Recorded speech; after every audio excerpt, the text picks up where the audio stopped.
स्वागत है आपको हमारे YouTube चैनल जीएस मैग्नेट में। जैसा कि आप लोगों को पता है कि हम लोग बिहार पुलिस की जो नई वैकेंसी आई हुई है उसके लिए हम लोग लगातार इस चैनल पे टॉपिक वाइज क्वेश्चन को कर रहे हैं। आज के इस वीडियो में भी हम लोग एक नए टॉपिक को करेंगे। आज का हमारा टॉपिक रहने वाला है दोस्तों परमाणु और क्या नाभिक। परमाणु और नाभिक से क्वेश्चन होने वाला है, तो आप लोग जुड़ जाइए इस वीडियो से। जितने लोग भी इस वीडियो को देख रहे हैं कृपया चैनल को सब्सक्राइब कर ले। अगर आप चैनल पर नए हैं तो जिन लोगों ने चैनल को सब्सक्राइब कर रखा है उनके लिए तहे दिल से धन्यवाद। जैसा कि दो वीडियो में हम लोग ऊष्मा और टेम्परेचर से क्वेश्चन किए थे और आज के इस वीडियो में हम लोग परमाणु एवं नाभिक से क्वेश्चन करेंगे। समय को देखते हुए दोस्तों अभी से आप लोग बिहार पुलिस की तैयारी में जुट जाइए तो आपके लिए बेहतर होगा, क्योंकि आजकल के कंपटीशन का एग्जाम कब कहां से क्वेश्चन पूछ दे रहा है इसका कोई लिमिट नहीं रह रहा है। ठीक है, तो चलिए चलते हैं अपने अगले प्रश्न की ओर। हमारा जो अगला प्रश्न है दोस्तों, इसमें परमाणु और नाभिक का जो पहला प्रश्न है दोस्तों वो है समस्थानिक परमाणुओं में डैश की संख्या समान होती है। समस्थानिक परमाणु यानी कि जो आइसोटोप होती है दोस्तों उसमें परमाणुओं में डैश की संख्या समान होती है। अगर बात की जाए इस क्वेश्चन की राइट आंसर की, तो इसका राइट आंसर यानी कि प्रोटॉनों की संख्या क्या होती है दोस्तों, समान होती है। किसमें? आइसोटोप्स में यानी कि समस्थानिक में। और द्रव्यमान संख्या क्या होती है दोस्तों, भिन्न भिन्न, यानी कि जिसकी प्रोटॉनों की संख्या समान और द्रव्यमान संख्या क्या हो, भिन्न हो, उसे हम क्या कहते हैं, समस्थानिक कहते हैं। ठीक है, चलिए चलते हैं अपने अगले प्रश्न की ओर। हमारा जो अगला प्रश्न है दोस्तों वो है कार्बन की प्रकृति कैसी होती है। कार्बन की प्रकृति कैसी होती है दोस्तों, तो अगर इसकी प्रकृति की बात की जाए दोस्तों तो इसकी प्रकृति समचतुष्फलकीय होती है। आप लोग इस बात को ध्यान रखिएगा। ठीक है, देखिए एक लाइन वाला क्वेश्चन है और ये सारे के सारे क्वेश्चन जब आप लोगों को प्रैक्टिस सेट करवाया जाएगा तो उसमें आप लोगों को ऑप्शन के साथ देखने को मिलेंगे। ठीक है, चलिए चलते हैं अपने अगले प्रश्न की ओर। हमारा जो अगला प्रश्न है दोस्तों वो है रूस की परमाणु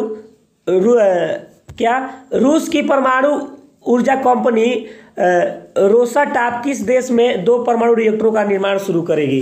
ठीक है, तो अगर इस क्वेश्चन की राइट आंसर की बात किया जाए दोस्तों तो इसका राइट आंसर आप लोग पता होगा, यानी कि हैंगरी। क्या?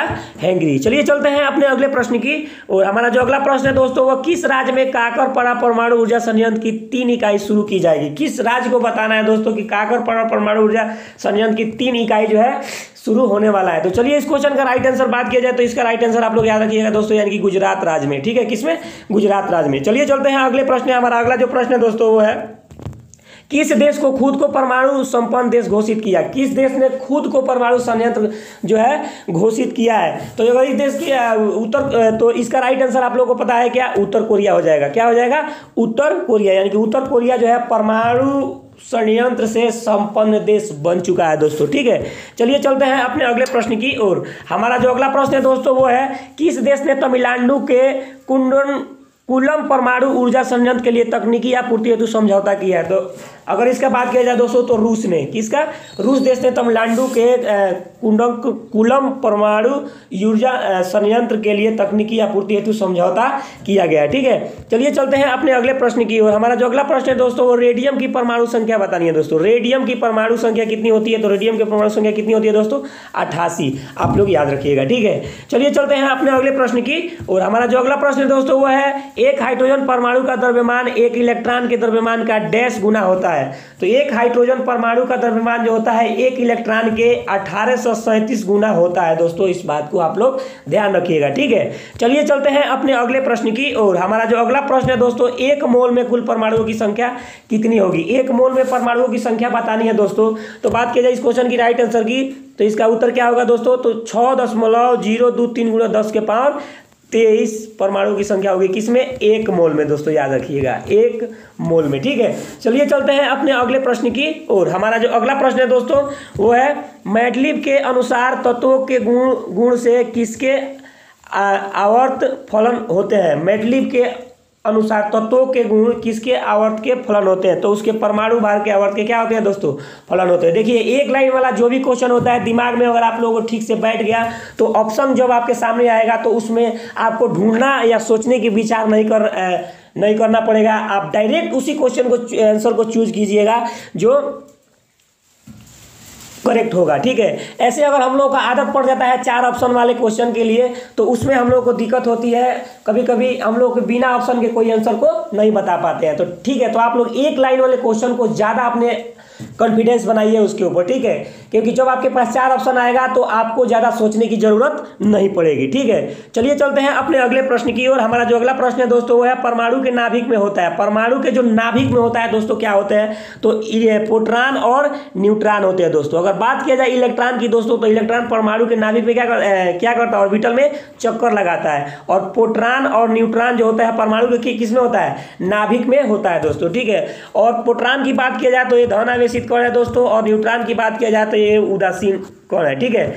और ये दोनों जो होते हैं किस में रहते हैं दोस्तों, परमाणु के नाभिक में रहते हैं दोस्तों, और इलेक्ट्रॉन उसके ऑर्बिट में क्या करता है, चक्कर लगाता है। इस बात को आप लोग ध्यान रखिएगा। चलिए चलते हैं अपने अगले प्रश्न की, और हमारा जो अगला प्रश्न है दोस्तों वो है हाइड्रोजन का परमाणु क्रमांक व परमाणु भार कितना होता है। हाइड्रोजन का जो परमाणु क्रमांक होता है दोस्तों वो कितना होता है, 1 होता है। अगर बात किया जाए इसके परमाणु द्रव्यमान का तो 1.008 होता है, ठीक है। तो लगभग हम लोग मिला के इसको 1 ही चलते हैं, इसलिए हाइड्रोजन के परमाणु और उसके द्रव्यमान को हम लोग क्या मान लेते हैं, 1 मान लेते हैं, ठीक है। चलिए चलते हैं अपने अगले प्रश्न की, और हमारा जो अगला प्रश्न है दोस्तों वो है नागासाकी पर संयुक्त राज्य अमेरिका द्वारा गिराए गए परमाणु बम में किसका उपयोग किया गया था। नागासाकी पे जो दोस्तों अमेरिका के द्वारा परमाणु बम गिराया गया था तो उसमें किसका उपयोग किया गया था दोस्तों, तो आप लोग याद रखिएगा प्लूटोनियम का उपयोग किया गया था दोस्तों। किसका उपयोग, प्लूटोनियम का उपयोग किया गया था। चलिए चलते हैं अपने अगले प्रश्न की, और हमारा जो अगला प्रश्न है दोस्तों वो है परमाणु शक्ति संयंत्र किस सिद्धांत पर कार्य करता है। परमाणु शक्ति संयंत्र जो होता है दोस्तों वो विखंडन के सिद्धांत पर क्या करता है, काम करता है। देखिए विखंडन का मतलब होता है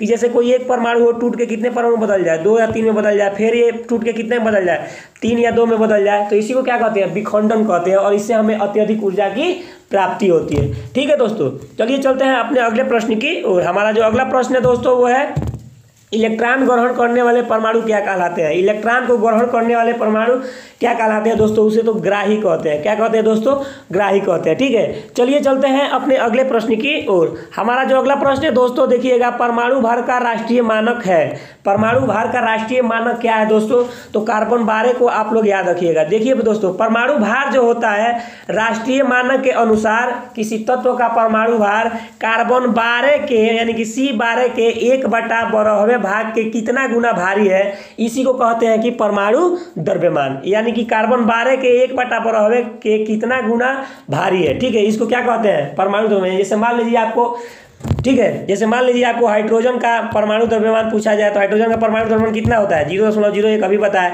तो इससे आप लोग समझ लीजिएगा कि परमाणु भार उसे कहते हैं जिसमें किसी तत्व के परमाणु भार से जो मतलब होता है वो कार्बन 12 के 1/12 के कितने गुना भारी है, ठीक है। तो चलिए चलते हैं अपने अगले प्रश्न की, और हमारा जो अगला प्रश्न है दोस्तों वो है किसी परमाणु के गुण उसकी किस संरचना पर निर्भर करता है। परमाणु के गुण जो होता है उसकी किस संरचना पर निर्भर करता है दोस्तों, तो इसका राइट आंसर आप लोग इलेक्ट्रॉनिक याद रखिएगा, ठीक है।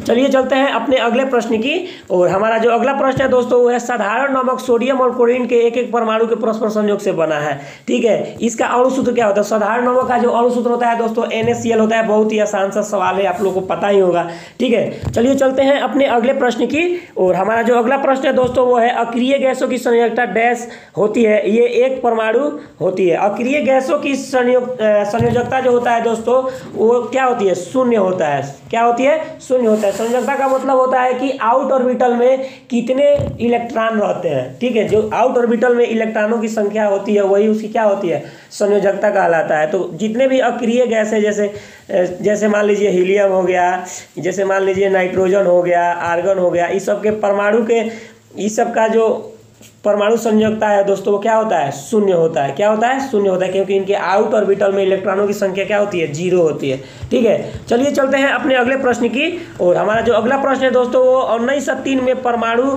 का सिद्धांत किसने दिया था जिसके कारण हम इलेक्ट्रॉन और प्रोटॉन के बारे में जाने।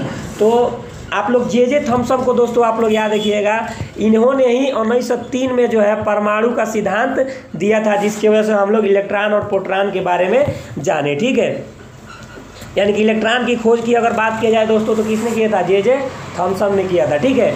चलिए चलते हैं अपने अगले प्रश्न की ओर और देखते हैं कि हमारा अगला प्रश्न क्या है। हमारा जो अगला प्रश्न है दोस्तों वो है इंदिरा गांधी परमाणु अनुसंधान कहाँ स्थित है। इंदिरा गांधी परमाणु अनुसंधान बताना है दोस्तों कि कहाँ पर स्थित है। तो अगर बात किया जाए इंदिरा गांधी परमाणु अनुसंधान की तो इसका राइट आंसर यानी कि तमिलनाडु में है। कहाँ है दोस्तों? तमिलनाडु में है। देखिए परमाणु अनुसंधान केंद्र जितने भी है अपने देश में, वो आप लोग उस पर जरूर कमांड बना लीजिए। वो जो है उस पर जरूर कमांड, जैसे अभ्यारण्य से संबंधित हो, परमाणु अनुसंधान से संबंधित हो, कोई शोध संस्थान हो, उस पर आप लोग कमांड जरूर बना लीजिए। एग्जाम में किसी न किसी एग्जाम में ये 2 या 3 क्वेश्चन या 1 क्वेश्चन जरूर इससे डाला जाता है। ठीक है, चलिए चलते हैं अपने अगले प्रश्न की। और हमारा जो अगला प्रश्न है दोस्तों, वो अमेरिका ने जापान के हिरोशिमा पर परमाणु बम कब गिराया था दोस्तों? तो अमेरिका ने जापान के हिरोशिमा पर परमाणु बम 6 अगस्त 1945 को दोस्तों गिराया था। और उसका असर दोस्तों आज भी वहाँ देखने को मिलता है। आज भी वहाँ का लड़का जो पैदा होते हैं लोग, वो लंगड़ा लूल्हा या पाहिजी पैदा होते हैं। वहाँ के वातावरण में इतना ना विकिरण फैल गया है इसका कि क्या बताया जाए। ठीक है, इतना विनाशकारी होता है परमाणु बम। ठीक है, चलिए चलते हैं अपने अगले प्रश्न की। और हमारा जो अगला प्रश्न है दोस्तों, वो है किसी एक पर आधुनिक आवर्त सारणी आधारित है। किस एक पर आधुनिक आवर्त सारणी आधारित है? तो आज का जो आधुनिक आवर्त सारणी है वो दोस्तों परमाणु संख्या पर क्या है? आधारित है। किस पर आधारित है दोस्तों? परमाणु संख्या पर। ठीक है, चलिए चलते हैं अपने अगले प्रश्न की। और हमारा जो अगला प्रश्न है दोस्तों, वो है किसी तत्व के रासायनिक गुणधर्म निर्भर करते हैं। किसी तत्व के रासायनिक गुण किस पर निर्भर करते हैं दोस्तों? तो अगर बात की जाए तत्व के रासायनिक गुण पर, तो उसके परमाणु संख्या पर क्या करता है? निर्भर करता है। ठीक है, देखिए ये 1 लाइन वाला क्वेश्चन है। अगर 1 लाइन वाला क्वेश्चन आप लोग के माइंड में सेट हो गया दोस्तों, तो आप लोग ऑप्शन को कुछ नहीं पूछिएगा। ठीक है, अधिकतर बच्चे क्या करते हैं दोस्तों कि 4 ऑप्शन वाले क्वेश्चन पे ज़्यादा ध्यान देते हैं। तो वो क्या होते हैं, ऑप्शन के क्या होते हैं, कमजोरी बन जाते हैं, वो ऑप्शन के आदी हो जाते हैं। अगर उनसे किसी प्रकार की क्वेश्चन आप पूछिएगा तो कहेगा कि आप मुझे 4 ऑप्शन दीजिए। ठीक है, तो आप लोग उस पर भी, ऑब्जेक्टिव क्वेश्चन पे भी ध्यान दीजिए, लेकिन सबसे ज़्यादा ध्यान आप लोग दोस्तों 1 लाइन वाले क्वेश्चन पे ध्यान दीजिए। क्योंकि 1 लाइन वाला क्वेश्चन अगर आपके माइंड में बैठ गया दोस्तों, तो आप जैसे ही आपके सामने ऑप्शन आएगा आपको ज़्यादा सोचना नहीं पड़ेगा। ठीक है, चलिए चलते हैं अपने अगले प्रश्न की। और हमारा जो अगला प्रश्न है दोस्तों, वो है किसी तत्व के एक परमाणु के नाभिक में विद्यमान प्रोटॉन एवं न्यूट्रॉन का योगफल क्या कहलाता है? तो प्रोटॉन और न्यूट्रॉन के योगफल को दोस्तों द्रव्यमान संख्या कहते हैं, यानी परमाणु भार कहते हैं। क्या कहते हैं? परमाणु भार कहते हैं या परमाणु द्रव्यमान कहते हैं। ठीक है, इस बात को आप लोग ध्यान रखिएगा। ठीक है, चलिए चलते हैं अपने अगले प्रश्न की। और हमारा जो अगला प्रश्न है दोस्तों, वो है देखिएगा, किस तत्व के परमाणु में 2 प्रोटॉन या न्यूट्रॉन और 2 इलेक्ट्रॉन हो तो उस तत्व का द्रव्यमान कितनी होगी? तो उस तत्व का द्रव्यमान दोस्तों क्या हो जाएगा, यानी द्रव्यमान संख्या बराबर क्या होता है? अभी दोस्तों आपने बताया था कि प्रोटॉन संख्या प्लस न्यूट्रॉन संख्या, यानी कि 2 + 2 को जोड़ेंगे तो हमारे पास आंसर कितना आएगा दोस्तों? वो कितना आ जाएगा? तो हमारा आंसर आ जाएगा 4। ठीक है, इस फार्मूला पे आप लोग याद रखिएगा, यहाँ पे कुछ भी दे ये फार्मूला लगाइएगा, आप लोगों का आंसर आ जाएगा। ठीक है, इस टाइप के जो भी क्वेश्चन आएगा आप लोग बना सकते हैं। चलिए चलते हैं अपने अगले प्रश्न की ओर। और हमारा अगला प्रश्न है दोस्तों, केगा परमाणु संयंत्र भारत के किस राज्य में स्थित है दोस्तों? तो केगा की बात किया जाए तो कर्नाटक राज्य में स्थित है। देखिए यहाँ के जो है, यहाँ पे जो केगा परमाणु संस्थान है उसका नाम क से शुरू हो रहा है, और इसका भी नाम किससे शुरू हो रहा है? क से। तो आप लोग इस बात को ध्यान में बैठा लीजिएगा। ठीक है, इससे आसानी होगी आप लोगों को याद करने में। चलिए चलते हैं अपने अगले प्रश्न की ओर। हमारा जो अगला प्रश्न है दोस्तों, वो है यानी कि साल 1945 को किस देश ने जापान के 2 बड़े शहरों नागासाकी और हिरोशिमा पर बम गिराया था? तो किसने गिराया था दोस्तों? अमेरिका ने गिराया था। किसने गिराया था दोस्तों? अमेरिका ने गिराया था। ठीक है, इस बात को, इसके पहले हम लोग इस क्वेश्चन का आंसर दूसरे भाषा में दिए थे। इसका कि क्वेश्चन वो दूसरे लैंग्वेज में था और ये दूसरे लैंग्वेज में है, तो इस प्रकार के लैंग्वेज भी बदल सकता है क्वेश्चन को। तो चलिए चलते हैं अपने अगले प्रश्न की। और हमारा जो अगला प्रश्न है दोस्तों, वो है रूस की परमाणु कंपनी रोस्टाप किस देश में 2 परमाणु रिएक्टरों की शुरुआत करेगी? तो आप लोगों को ये भी क्वेश्चन दोबारा टाइप हो गया दोस्तों, इसके लिए मैं क्षमा चाहता हूँ, माफ़ी चाहता हूँ। तो इसका आंसर आप लोग क्या होगा? हंगरी होगा। ठीक है, चलिए चलते हैं अपने अगले प्रश्न की। और हमारा जो अगला प्रश्न है दोस्तों, तत्व के सबसे छोटे भाग को क्या कहते हैं? तत्व के जो सबसे छोटे भाग होते हैं दोस्तों, उसे परमाणु कहा जाता है। क्या कहा जाता है दोस्तों? परमाणु कहते हैं। ठीक है, चलिए चलते हैं अपने अगले प्रश्न की ओर। हमारा जो अगला प्रश्न है दोस्तों, वो है परमाणु का कौन सा मॉडल क्रिसमस पुडिंग के समान है? क्रिसमस पुडिंग के समान कौन सा परमाणु का मॉडल है दोस्तों? थॉमस का परमाणु मॉडल आप लोग याद रखिएगा। ठीक है, चलिए चलते हैं अपने अगले प्रश्न की। और हमारा जो अगला प्रश्न है दोस्तों, वो है परमाणु की संरचना की वर्तमान अवधारणा किस वैज्ञानिक द्वारा दी गई? परमाणु संरचना की वर्तमान में जो अवधारणा है वो नील्स बोहर के द्वारा दिया गया था दोस्तों, इस बात को आप लोग ध्यान रखिएगा। ठीक है, चलिए चलते हैं अपने अगले प्रश्न की। और हमारा जो अगला प्रश्न है दोस्तों, वो है परमाणु क्रमांक 20 वाले विश्व वाले परमाणु का इलेक्ट्रॉनिक विन्यास क्या होगा। देखिए इलेक्ट्रॉनिक विन्यास से कभी कभी क्वेश्चन देखने को मिल जाते हैं, तो इलेक्ट्रॉनिक विन्यास निकालने का जो आप लोगों को ट्रिक पता होगा या नियम पता होगा कैसे निकाला जाता है, तो 20 वाले परमाणु क्रमांक का जो इसका जब हम लोग इलेक्ट्रॉनिक विन्यास निकालेंगे तो कितना हो जाएगा 2 8 8 2, यानी कि पहले कक्ष में 2 होता है, दूसरा में 8, तीसरा में 8, चौथा में 18, ऐसे करके ये बढ़ता है। ठीक है दोस्तों, तो चलिए चलते हैं अपने अगले प्रश्न की ओर। या इसको आप लोग कक्ष के हिसाब से बना सकते हैं, यानी कि 1s 2s 2p 3s 3p 4s, ठीक है। इस टाइप से भी आप लोग इस पे क्रमांक में बैठा सकते हैं। s में 2, s में 2, p में 6, ठीक है दोस्तों। कितना हो गया, यानी कि 10, उसमें इसके बाद इसमें 2, तो 10 2 12 हो गया। अब p में 6 होता है और 3 के d में जाने से पहले 4 के s में चला जाता है। तो इस टाइप से भी आप लोग क्या कर सकते हैं, इलेक्ट्रॉनिक विन्यास निकाल सकते हैं। ठीक है, चलिए चलते हैं अपने अगले प्रश्न की ओर। ये जो इलेक्ट्रॉनिक विन्यास है दोस्तों वो कक्ष के हिसाब से यानी KLMN के हिसाब से है, KLMN के हिसाब से इससे किया गया है दोस्तों। ठीक है, चलिए चलते हैं अपने अगले प्रश्न की ओर। हमारा जो अगला प्रश्न है दोस्तों वो है परमाणु का कौन सा मॉडल, ये भी डबल जो है दोस्तों ये हो गया है, इसके लिए भी हम लोग माफ़ी चाहेंगे। ये जो है थॉमस मॉडल का आप लोगों को बताया ही गया था आंसर। परमाणु का कौन सा मॉडल क्रिसमस पुडिंग के समान है, यानी कि थॉमस का मॉडल। ठीक है, चलिए चलते हैं अपने अगले प्रश्न की ओर। हमारा जो अगला प्रश्न है दोस्तों वो परमाणु की भावी त्रिज्या कितनी होती है, तो 10 के पावर -10 मिलीमीटर आप लोग याद रखिएगा। ठीक है, चलिए चलते हैं अपने अगले प्रश्न की ओर। हमारा जो अगला प्रश्न है दोस्तों वो है तत्व A की परमाणु संख्या 3 है, इसमें संयोजी इलेक्ट्रॉनों की संख्या कितनी होगी। तो इसका इलेक्ट्रॉनिक विन्यास दोस्तों निकालेंगे तो हम लोग को पता चलेगा कि इसके बाह्यतम कक्ष में कितने इलेक्ट्रॉन जा रहे हैं, यानी कि इसके बाह्यतम कक्ष में 3 इलेक्ट्रॉन आ रहे हैं। इसका परमाणु इसका इलेक्ट्रॉनिक विन्यास आप लोग निकाल लीजिए, जैसे 2 8 कितना हो गया 10 और लास्ट में कितना 3, यानी कि ये कक्ष अभी पूरा नहीं हुआ है, यानी कि बाह्यतम कक्ष में कितना है दोस्तों 3, तो इसकी संयोजकता कितनी हो जाएगी दोस्तों, यानी कि 3 हो जाएगी। ठीक है, चलिए चलते हैं अपने अगले प्रश्न की ओर। हमारा जो अगला प्रश्न है दोस्तों वो है न्यूट्रॉन किसके द्वारा खोजा गया था। न्यूट्रॉन किसके द्वारा खोजा गया था दोस्तों, चैडविक के द्वारा। और बात किया जाए न्यूट्रॉन की दोस्तों तो ये एक उदासीन कण है।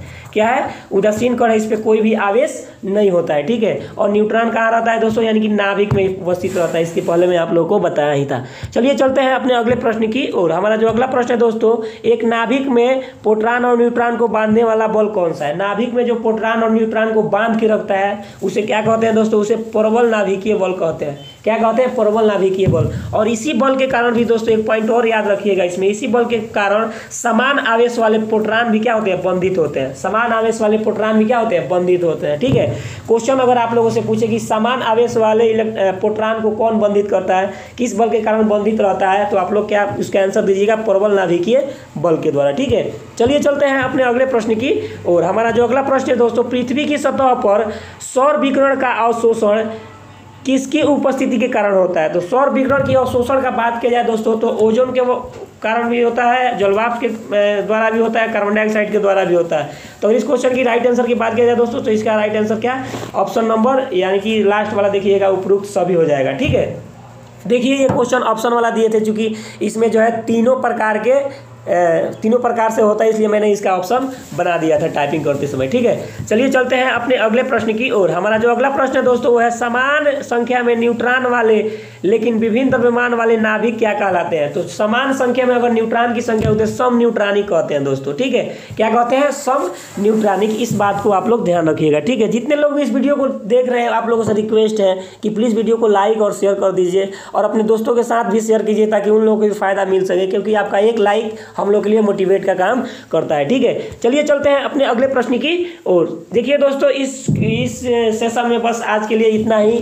अब अगले वीडियो में हम लोग इसी टॉपिक से यानी कि परमाणु और नाभिक से ही टॉपिक से हम लोग क्वेश्चन करा करके डालेंगे। ठीक है, अभी ये खत्म नहीं हुआ है दोस्तों, इसमें मात्र अभी 43 क्वेश्चन ही आप लोगों को जो है टाइप हुआ था, तो सोचा कि मैं वीडियो बना के इसको डाल दूं। अब और हम लोग तैयारी करके और पढ़ के इसको अगला क्वेश्चन बना रहे हैं दोस्तों।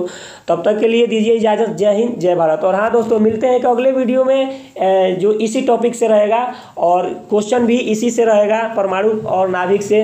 ठीक है, तो चलिए चलते हैं, मिलते हैं एक अगले वीडियो में इसी टॉपिक के क्वेश्चन के साथ। तब तक के लिए जय हिंद, जय भारत। और हाँ दोस्तों, अगर आप लोग हमारे वीडियो को अगर अच्छा लगा हो, क्वेश्चन अच्छा लगा हो, तो दोस्तों एक बार लाइक और शेयर जरूर कर दीजिएगा। ठीक है, और अभी से दोस्तों आप लोग बिहार पुलिस की तैयारी में लग जाइए, क्योंकि अब कंपटीशन जो है इतना आसान नहीं रहा। सिलेबस कुछ और क्वेश्चन कहीं से भी उठा के डाल दे रहा है दोस्तों। ठीक है, तो चलिए मिलते हैं एक अगले वीडियो में इसी टॉपिक के साथ। तब तक के लिए जय हिंद जय भारत।